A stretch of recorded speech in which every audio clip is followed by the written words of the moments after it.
အဖေဘဝရဲ့မနိုင်အပိုင်းကအဖေဆိုတာမိသားစုအတွက်မာမနာတွေကိုအဖေမှာထားခဲ့ပြီးလောကဒဏ်ကိုအပြုံးမပြတ်ရင်ဆိုင်နေတဲ့သူပါသူ့လက်ဖွားဒီကြမ်းတမ်းနေတာဟာငါတို့ဘဝတွေနူးညံ့ချောမွေ့ဖို့အတွက်ဆိုတာအချိန်တန်မှသိလာရတတ်ပါတယ်အဖေဆိုတာငါတို့ရှေ့တန်းနေလမ်းဖောက်ပေးတယ်ငါတို့မားတဲ့အခါလမ်းမှန်ရောက်အောင်တဲ့မှတ်ပေးတယ်အဖေရဲ့ဆုံးမစကားတွေဟာတခါတလေခါးသီးနေနိုင်ပေမဲ့အဲ့ဒီစကားတွေကပဲလောကအလေမှာငါတို့ကိုတင့်တယ်စေခဲ့တာပါ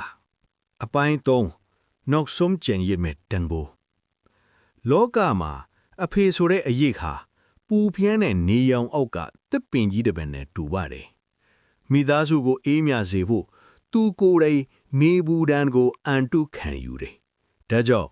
အဖေရှိနေတော့မှတန်ဖိုးထားပါ